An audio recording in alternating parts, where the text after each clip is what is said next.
Hey everybody, I'm Rick Beato. Dave Onorato. So you normally see Dave and I here with Rhett, and we're talking about whatever we're talking about, but you don't really see Dave play the guitar, and he's a great guitar player. As a matter of fact, you should follow him on his Instagram, which he just started last week, which is, what is it? At Dojo Guitar Repair. I'll put it up on the screen right now. Here it is.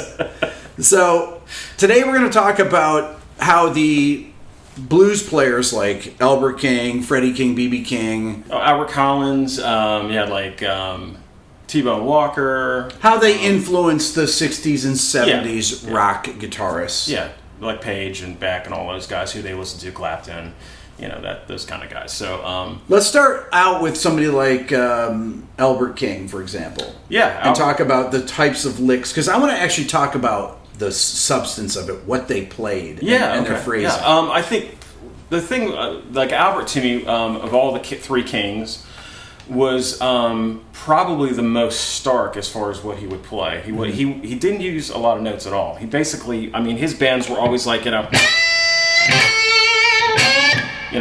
like a, and that was like his signature stuff. Which is very, very Stevie Ray. Well, that's where Stevie got it from. Right. So a lot of people got it from. Yeah. So Hendrix, everybody pretty much cited Albert as an influence, which he was, because he was so unique in himself. And you got to realize when he came out in like late 50s, would be like 57, 58, he was bending strings, and a lot of people weren't bending strings because most people had really heavy gauge strings in the 50s. Right. So to hear guys that were going like, or even just, What was he using, Dave? What gauge strings? Do you know? Well, originally he said that he actually used banjo strings. Like he replaced a lot of, I think, like his third and his, basically the first three strings, top strings, he replaced with banjo strings, so they were really light. The rest were like the Black Diamond heavy wound strings, right? So which. Now, Albert could have bent those pretty easily because he was huge. The guy, they called him the Velvet Bulldozer, and I met him once as a kid, and one of his fingers was like that. It was like, I shook his hand, and it was like putting your hand in a baseball glove, It was great. So he could have used Black Diamonds anyways, but he liked the, little slankier, and I think his whole thing was he figured out that nobody else was doing that. Right. So it kind of set him apart. And but his vibrato was really, you could just his vibrato. He had a really wide kind of like, he was really that guy. He was that, where BB was more of like a real faster, quick. It was, that was BB. And then you had guys like Freddie who kind of did both. Yes. Like he would go in between and kind of play both of them. And then a little bit later, like Albert Collins kind of did the Albert King thing a little bit, but he had a telly, and he would run it, and his tone was really, high-endy, so he would be like, it was this really shrill high-end telly, and which was great because it just cut right through, so. And what kind of amps were these guys playing through at the time? The three Kings were all using pretty much before, in different periods. I would say 50s they were using tweed Fenders pretty much. And then in the 60s they got into mainly twin reverbs because they were playing big halls and they needed a lot of volume, and there was lousy PAs, so they had to cut through. Yeah. So BB was using a twin. Albert was using twins. Freddie would use. Freddie actually. Well, early on he used twins. Later on he used what they called a quad reverb, which was a 412. Oh yeah. With JBLs. Yes. And it was like 130 watts. And it's like you could see videos. 200 pounds. Oh yeah, and you could see videos on YouTube with him with that, and you could see it on stage, and it's got those four chrome dust-covered JBLs in there, and it's just huge, man. And you could tell even on those videos, it's so loud, it's ridiculous. He's just got it pegged, man. So, and all those guys did. Albert did the same thing. His last late 60s amp was a dual Showman 215 with a dual Showman head, wide open with his V, and there's a great video on YouTube you can check out of him from like 70, and it's got that. I've used clips from that. It's amazing. It's from the Fillmore, and it's just like, it's amazing. And to me, that was really like his that was his quintessential tone. Yeah. After that, he started using some other amps like acoustics and jazz choruses, and later on, and it was still good, but it wasn't quite the same. Yeah, I mean, guys like BB then was using Lab Series and things like that. They would use whatever. After the solid state stuff kind of hit in the 70s, and they started kind of going that way. Freddie never really did. He always kept it as a quad reverb, but he died in 75, so 76. So. Okay, so let's talk about some of these, like Clapton, for example, and how his phrasing, who he was influenced by, what his phrases sounded like. Well, he was all of the British guys, man. I mean, Clapton, Keith Richards, Peter Green, all of those guys. There's a plethora of others, obviously. All of those guys were into the Chicago stuff. Yeah. From Muddy Waters and like Howlin' Wolf, that kind of stuff. Real straight ahead, gut bucket kind of amplified gut bucket blues is what I like to call it. And then of course all the Kings, they were all the Kings, and but Clapton was unique because he sounded like a few different guys, but then he really kind of came into his own because he was really at the forefront of just putting all of that through a huge Marshall stack and using volume. And so he still had the Albert King stuff, but he played different licks. Right. He kind of did the some of his end licks, that kind of stuff.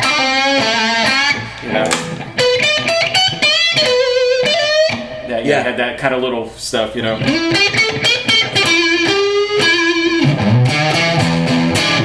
So he had like a kind of an amalgamation of all those guys, I think. And he was, of all of the British guys, I think him and Peter Green were probably the two most fluid players. You could tell they listened to jazz. They weren't jazz players, but they kind of thought along those lines a little bit. They weren't just sort of in a box. They actually kind of moved around a little bit and didn't stray too far. They didn't start putting real dissonant notes in. They weren't playing It was all major. Licks. It was all still major scale, pretty much, pentatonic and stuff. But it was a little more than just playing your standard box. So, especially Clapton, because you listen to the Cream stuff, and they had like 20-30 minute jams on a song, and he's just blowing the whole time. So, and with Jack Bruce playing, he kind of held down the jazz end of it, so Clapton could. He also filled up a lot of space too. Oh, amazing space. That was always the other thing with Clapton that I used to marvel at was you'd listen to those Cream live records. Yeah. And they were huge. They really filled up a lot, and it taught me how to really play power trio. That was, which is kind of a lost art in a lot of ways. You had so many good power trios during that time, and of course early ZZ stuff. Gibbons was a huge Clapton fan, you could tell. All of those guys. Clapton really was at that point. Up until Hendrix was it. It was all of those guys still go, Clapton was God. It's like if you could play those licks, you were considered, a genius, So, and what's interesting is with all of those guys and the British guys, they all went through John Mayall's band. Right, that's right. Which to me is just, it's incredible to think about how many guitar players went through that band. You had Mick Taylor, you had Peter Green, it just was like this. Everybody. Right, and it's that never happened again. You never saw that happen again either. So it was like this little microcosm of guys, and they all went through this one band, and then they all bloomed into this. It was an incredible scene. But I can imagine all of those guys though. You can tell it was such a small scene that they listened to all the same stuff. Okay, let's talk about that. Let's take Hendrix for example, and how his style was different, and how it veered off from Clapton. Well, Hendrix. You could tell Hendrix started was all rhythm and blues stuff. His early gig was with the Isley Brothers. Yep. So he was strictly doing James Brown, kind of all 9 chords and yes, that kind, and so he came, I think, more from that rhythmic end of things, and the way he played was really percussive. So he was not a. He played more chord shapes. He played more chordal riffs. And you notice we're like, he always did the thumb over, like he was very old school, where, like a lot of the white guys would play bar chords, and he was, doing all that kind of stuff, which was that was the thing I always noticed about him right off the bat, was his hands were so big, and he would just eclipse those strat necks. Yeah. And his thumb was always way over, and he would use it as his bass. Yeah. And so that was unique in itself. And then you started seeing a lot of, when I went back and started looking at who he was kind of going after or came from, he had all the guys, the old school, like T-Bone Walker, Muddy Waters, Howlin' Wolf, a lot of the Chicago cats, and some of the Delta guys too. And he had that more kind of, it was a rhythmic thing with him more so, I think, especially because his rhythm playing was just, he filled space like crazy. Right. He was much like Clapton, it was like Clapton he wasn't quite that full, Hendrix really just, filled it out. And I think he used a little more different voicings too. His voicings were a little more, maybe slightly cooler than Clapton's in a lot of ways, But all of those guys, it really, I think, it was not a big scene. I mean, so if you take all of the blues players that were in America from the 50s on, 40s, 50s on, and then incorporate it with the 60s British guys, we're not talking hundreds of players. Right. We're talking maybe tops like 30, 40 guys. Yeah.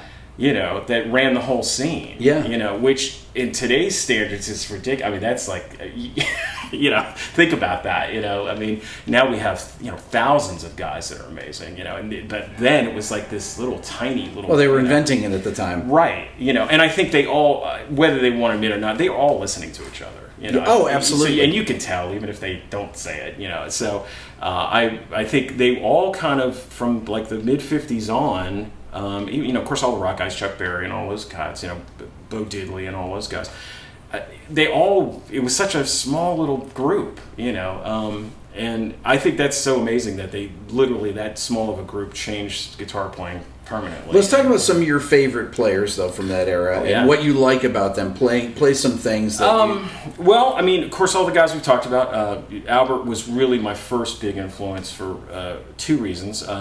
First, it was the first guitar record that I remember hearing that my dad had. He would put on, it was Live Wire Blues Power, which was the live record from '68, right, from the Fillmore. Yeah. And, and I just remember,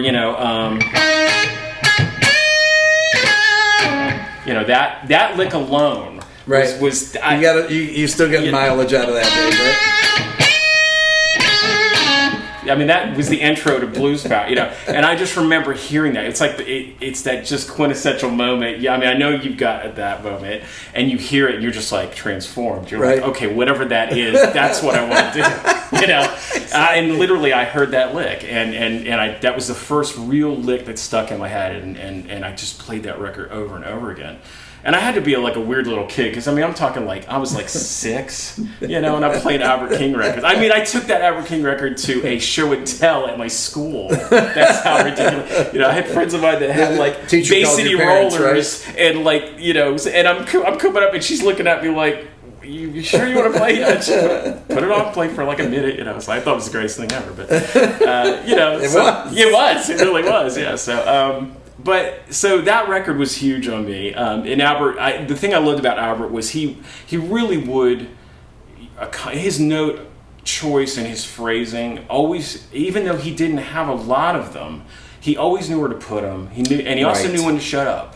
Yeah, which was a big thing to learn for me, because at that time, in the mid-'70s, man, you had all, I would listen to rock radio, and you had all these guys who at that time were, really burning up the fretboard. I mean, you had Frampton, you had Boston, you had all these huge bands that, had really great guitar players and all this complex stuff. I mean, even stuff like Blue Oyster Cult and all these, these epic 8-minute guitar songs, with the Queen and all this stuff. Leonard Skinner. Right, all of that stuff, and so I would, hear those and go, "Oh, that's really great," but I can't figure that out. I'm this little kid, But I can hear sort of. I remember learning that lick and slowing it down. I put it on 16 speed, and I just. And so what was really funny was the bend was the hardest part, obviously, because as a kid you can't, you're trying to, and I've got this little like Mustang, 64 Mustang, and it's like, of course it has no gain on it whatsoever, so it's clean and it's like can't sustain, and it was really poor sounding, but it worked. It was a pig nose amp, and that it was like, hey, I thought it was the greatest, as a kid, so, but what I learned from him mainly was the economizing of the phrase stuff, where he would, just note choices were just perfect. Like he would lay them in the perfect spot. He was what I found out later, he was a drummer originally. Okay. So he was all about where it landed and it had to hit right, and he was always on his drummers really bad. Like, you could see videos where he will just tear a drummer up if the guy's screwing up. In fact, the video on YouTube that I was talking about, the Fillmore one. Yeah, he actually is looking at his drummer because his drummer's not playing stuff right, and he gives him these death stares, man. You could tell it was like, he's like looking back going like, what are you doing back there, and the guy's just like, and he's sweating. You can see the drummer, he's just like looking at him, and it's like a whole James Brown thing, like, you're just going to focus on me and look at me the whole time. But his bends, Albert's main thing, his phrasing and his bends, he always would overextend a bend. He never sort of just did the like, he would like really get, Yeah, he would do those go way up to thirds and things like that. And of course, and as a kid, I didn't realize he was playing it upside down and pulling. So he's actually doing the Jimmy thing where he's got it upside down. Well, he's got gravity going with he's it. pulling this way. Yes. And huge hands, so he's just like nothing, And of course he's playing a V, so he can get all the way up to the 22nd fret with no obstruction whatsoever. Yeah. So he's just, bending like crazy. And he used a weird tuning too. I didn't realize for years that he wasn't in standard tuning. He actually tuned to like an open chord, and I'm not sure exactly what chord it was because he claims it was what he called Spanish natural E, which what is that? So and it wasn't an E chord because I tuned it to an E. It was like, no, it's not an E chord. So I think it was actually like an F or an F sharp or something. And he changed the last two to where basically he economized where he didn't have to stretch so far to do the runs. Yeah. It was all like right there. Okay. So he never had to go up high. He just all figured it out right here. He tuned it to where it was kind of like a lap steel, kind of thing. So, but yeah, his phrasing and his bends were the two big things with him, and his tone. His tone was just this like clear as a bell. Had some gain to it, but just had this power behind it because he would just turn those fenders wide open, and it just. And they weren't using any type of pedals or anything at that point, right? No, this was strictly, you just went and cranked the thing wide open, And so he was using black face, silver face fenders and just cranking them, And like the dual showman head with the 215 JBL cabinets, those were like 100, 120 watt, And he would use two of those, and they were just wide open, And you can hear, like you said, watch some of those videos or listen to that album, the Livewire album. It's so loud that he's actually, the reverb tanks are vibrating on the stage. Oh, yeah. And it's coming through the amp. Yeah. And it's that loud, It's just like, he's just got everything pegged. So, and of course later on, unfortunately, I think Albert lost a lot of his hearing. So he would, in like later 70s, early 80s when I saw him play live, he would always be ragging onto the PA guy going, I can't hear my monitor, I can't. And it's like, dude, you could hear his monitor from the back of the hall, and he would say, I can't hear my monitor, and it was like, dude, you're deaf, that's the problem, so, but BB, Albert was that, those three things were really it for me as far as his playing. My other favorite, as far as, they're all my favorites, but Freddie was the next guy that I really dug, because Freddie was, used a thumb pick and used the claw kind of stuff. Yep. Did a lot of that kind of stuff. Yeah. Kind of stuff. And his stuff was a lot more to me had more of like a New Orleans kind of feel. Yeah, totally different kind of lines. Yeah, and he like definitely had sort of like a country country finger picking thing going on. And so it wasn't, a lot of his songs weren't very typical sound. And a lot of his early songs were all instrumentals. Mm-hmm. So he had The Stumble, and all these songs that he had. And it was very much like sort of kind of like the Ventures, but blues. Right. That's the way I kind of describe it. And they were huge hits. I mean, he had massive hits with those instrumentals, and they were, which was another unique thing in itself. I mean, when was the last time you heard an instrumental guitar record that was huge on the radio? I mean, maybe Satriani was probably last. I'm not even sure that Satch was on the radio. Well, he had, like Surfing with the Alien and stuff. Yeah. But I mean, just strictly instrumental. Yeah. I can't think of too many. So. So Freddie's stuff was again very rhythmic, sort of Bo Diddley-ish in a lot of ways. Mm-hmm. He used a lot of tom kind of fills and things like that in the background music that he was playing to. So Freddie was unique too because he kind of used the same sort of style rig, but he had a 345 with a Veritone in it, and he liked to use the Veritone. So his Veritone switch, which is a 5-way position switch on an ES3 45 and 55. Yeah. And it's this rotary knob, and so it's 5 different positions, and it has tone caps in it, and as you turn it, it changes the Yeah, those are great guitars. So I've modded this Strat, so actually in the middle it gets that tone, and it's a very honky, mid-rangey. So it's so you kind of get, here's like a normal humbucker. Oh yeah, kind of gets the Brian May almost half-cock wah, yeah. And so Freddie was really an early user of that, as was Albert King. They both had out of phase. They would run their pickup selector in the middle and run them out of phase, and that was part of their tone. So Albert had the with the out of phase, and then you had Freddie who would do the same kind of stuff, So it was they were in competition with each other, he had a hollow body, Freddie had a hollow body, but that was the difference, But and of course, B.B. was right there with all of them. He was probably the biggest known, obviously, of the three. And he had some big hits. He did have big hits, and he was the first one out of the gate with all the three Kings. So he was the first one to get some variety. So and his style was very different.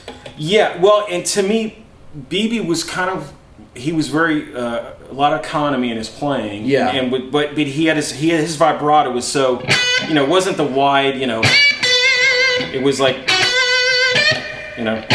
The thing about B.B. that B.B. played a lot more complex things than people realize. Yes, definitely. And Eric Clapton you could tell was a huge B.B. King. Yes. Fan. So he, even lines where he would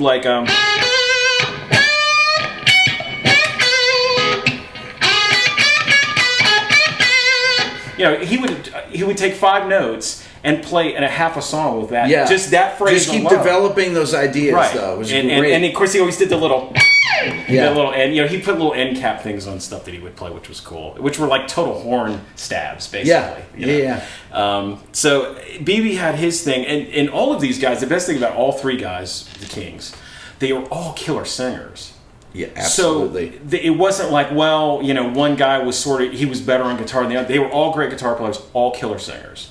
So you can tell all of the guys that were influenced by them were influenced both by their playing and by their singing. Well, it's interesting. If you think about, if you take Clapton, Beck, and Page, for example. Now, out of those, we only have one singer, really. Right. Right? Right. Yeah. Hendrix, singer. Yeah. Even though he always said he didn't want to sing, he did. And he was a good singer. He was a good singer. Yeah, he for what he did, it was perfect, And he learned from, like I said, he played with the Isley Brothers, so he learned all the flashy showboat stuff and all of that from Little Richard and Isley Brothers, James Brown, that whole scene. But he knew that, vocally what he could pull off. He knew he was limited in his vocal range, but he knew how to work it. Yeah. So it was perfect, and I mean...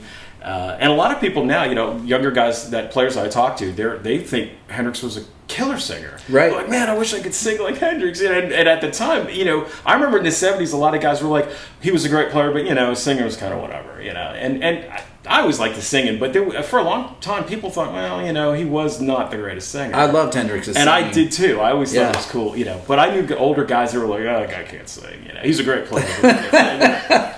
So I don't know who they were comparing him to. I guess they maybe compared him to the Kings or something like that. Well, those guys were phenomenal singers. Right, and now also on top of just not the King guys, but you had it like Howlin' Wolf had the most unique voice ever.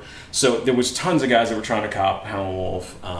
T-Bone Walker was another one. Johnny Guitar Watson. I mean, there's a huge list. I can't list them all here, but most of the great blues players were actually really great singers. And almost before the guitar playing, that was kind of that was really the way that they communicated their music was because they were telling stories. And the blues was always about the story, and that's how they connected with their audience. I think that this is a lesson for people out there that if you're a singer or if you're not a singer, you need to get together with a singer, because Yes. that's what guys like Jimmy Page did. Yes. They found all those guitar players that Yeah. from all the '70s bands, whether you were Joe Perry or right. they all would find great singers to all blues-based singers. All blues-based singers. And that's the cool thing about the British guys, that they knew the value of economizing in singing too. You listen to Robert Plant or any of the guys that were in the late '60s that were really belting out what they at that time was hard rock. They were all blues guys. You could tell they just were like, man, I had 4 records and I just wanted to be these guys, and thus doing that they became their own thing. And Jagger, all those guys, man, you could tell all the records that they listened to, and emulated, and what was cool, I think, like I said, it was a small group, and it's, to me, it's amazing that, It's interesting though, if you look at Keith Richards, his guitar style was different. Yeah, well, he was definitely, you could tell, he came from more of the straight kind of, just rhythm stuff, Yes. He was all into Chuck Berry, yes, early rock and roll stuff, Bo Diddley, and of course he had, all the blues record stuff. He was Jimmy Reed and all that kind of stuff. So he was, all those bands, I think, gravitated to all of that stuff early on because it was cool and nobody knew it at the time in England, but you could learn it fairly quickly. And Keith Richards was a real songwriter on the guitar. Yes. That was the other thing, is that his I'm not saying that Jimmy Page was obviously a phenomenally great songwriter on the guitar with his parts, but different than Clapton. Yeah, in some ways. Well, I think Keith was much more about the song. Yeah, where Clapton and those guys, they were basically trying to push the limit and go past what they could play blues, but they were a jam band. Jamming was a big component of Led Zeppelin, but jamming was not a big component of the Rolling Stones. Not the early stuff. No. They didn't get into it until basically Mick Taylor got in the band, and then they started going off and doing that. Yeah. But Keith, the great thing about Keith, you would still hear him do, the quintessential lick here and there, even on some of the early stuff, right. And 19 Nervous Breakdown or something. And he'd have some, like Chuck Berry, even if it was just something that small, but it was so cool because it was just, his style of it, Yeah. And the coolest thing about another small aspect to all of this that I always tied in later on was, I always wondered why Sunburst Les Pauls got so popular, and it actually was because of Keith Richards, and he was the first guy that really showed up on the scene and had a Sunburst Paul and it had a Bigsby on it, and they played like Ed Sullivan, and he's playing a Burst Les Paul, right? And then a year or two later, then everybody else got one. Right. So this was like 65, and he's playing a Burst. Clapton got his in 66, and then all the other guys, Bloomfield and all these, it was like 68, 69, they started getting their Bursts. So he was really, on top of being Keith Richards and the stuff, he actually got the Burst movement going. He was really the guy. Peter Green and all those guys said, I started wanting a Burst because of Clapton. Well, Clapton kind of was like, I think he never really admitted it, but I think he saw Keith use it one, right. And was like, oh, that sounds those cool. guys are all buddies anyways. Right. And of course the other thing too with those guitars, they were cheap. People they weren't sought after, so they could actually go to the store and they couldn't find a Strat or a Telly because that was, what was in style. They were like, oh, all right, let me try that Les Paul thing over there, and that just became a whole movement in itself. So Dave, who are some of the people that really influence your playing? I love your playing. Oh, thank you. Who are, and what about their playing do you like? Well, I did start as a blues kid. My dad was, we had all kinds of music, from Segovia to classical to blues, everything, jazz. And so, but for some reason blues was just, I really gravitated toward blues as a kid. And I started really young. I mean, I was 5 years old when I started playing. I got serious probably around like 8 or 9, but I would sit with a record player and just, so all the early records were huge for me. Albert King, Freddie King, early ZZ Top was a big one, Okay, give me some Billy Gibbons stuff. Billy Gibbons stuff, which to me was, he was so cool. You love Billy Gibbons. Oh, of course, man. He was so cool because he was so, Billy has this thing, and it's to me it's sort of indescribable, but it's like you can just tell he's like, one, he'd be cool to hang out with, which I actually did get to hang out with him one time, so I did confirm that he was very cool to hang out with. Right. And then he was a historian. You could tell he loved blues music just beyond belief. Like that was just everything to him. Yeah.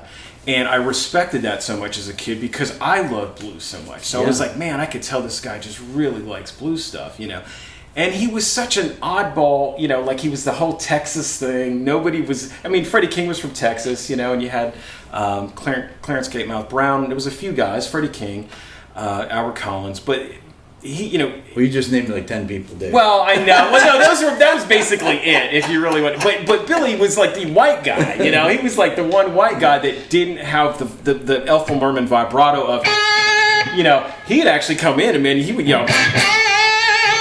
and he had all the pinch harmonics, that kind of stuff, which... And his rhythm riffs were amazing. I'm the first song I ever learned by ZZ Top, and it was strange because I don't know why it was this song, but it was Heard It on the X. Oh, yeah.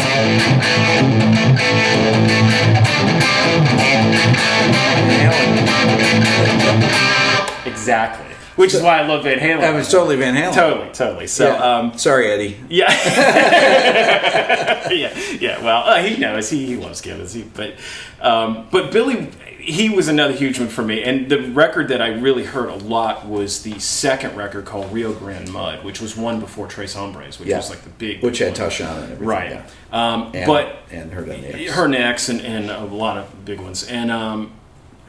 but the thing with Billy that was so cool that I always used to love was that he, like Freddie King and some of the other guys, his rhythmic stuff was so cool. Right. And his rhythm stuff was just chunky. Which, once again, is like Van Halen. His rhythmic thing was really you could see strong. You could see where all of the later mid 70s, late 70s hard rock guys. They were onto that, man. Right. They were all over that. So, and like I said, Van Halen, of course. That was like, that's how many Van Halen songs had that kind of, Of course. So it's like, but Billy was so cool because he had his thing too, where he would very much an economy player, didn't overplay anything. Yeah. He would get so much out of three notes, and like so the pinch harmonic thing was big because that's a thing I early picked up on because he would so and he was always so it was cool, man. It was just like another thing that you were like, man, what is he doing? And it took me forever to figure out what he was doing. Yeah. And actually, my dad, I remember I learned pinch harmonics by accident. I think that's pretty much how most people right. Them. You were like, what did I do? What did I just do? What was that sound? I know that sound. What was that? Like, how did I do it? Yeah, right. And of course, you realize that, like I said, my rig at the time when I was a little kid, I had a pig nose amp, which was was this big with one little 5-inch speaker and a volume knob, and it was literally 3 watts. Right. And even turned all the way up, you couldn't get it to distort. So I'm sitting there trying to do pinch harmonics on a clean tone, and you couldn't do it. So I didn't really figure that out until I got a distortion pedal. Then I was like, oh, okay. And then and then I heard Brian May doing it, some other guys doing it. So Ace Frehley did it, all these guys. So, but Billy was cool, man, because Billy had this thing, again, power trio, which I loved. And so all my favorite bands were power trios, or basically a power trio with a singer. Right.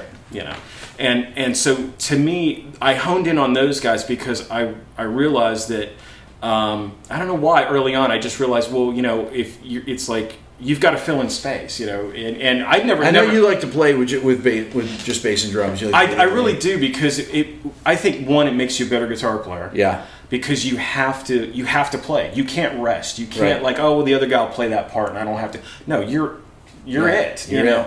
And so when you stop, everything stops. Right. Well, at least all the chording instruments do. Right. Yeah. So you're like the harmonic content in a lot of what's going on. So I think it's cool. The other thing too is it gives you learn space. You learn when to not to play. And you don't overplay. You start to learn that. Yeah, playing all this fast stuff is great, but in a power trio, what really goes over is not that. It's a lot more of this, stuff over a chord and holding notes out, you know, and all that. I mean, you know, it's great to play fast. You know, all this.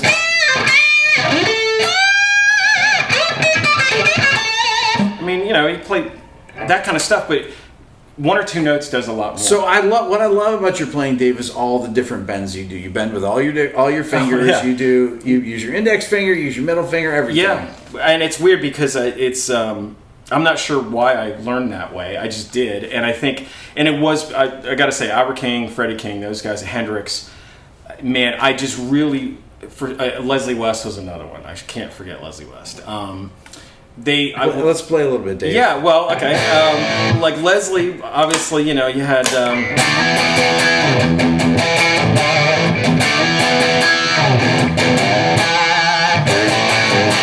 You know, and he had the. I can't do it on strap. You know, Leslie, there again, all of these guys, economy playing, man, they made every note count. There wasn't a wasted note. And I'm not saying that guys that played more weren't as good. Like Frampton and those guys, they took it to a whole nother level. Absolutely. But they knew the economy. They were like, no, but every note's got to count, even when I'm playing all these blowing lines. Yeah. So that in itself is a whole nother thing. But I just gravitated, guys who had really cool bends or would kind of what I consider the kind of smear notes. Like you would have like Brian May, who would do notes that, you know, he had very English sounding runs, but then he would do weird like he would do you know, like these weird like, you know, kind of stuff or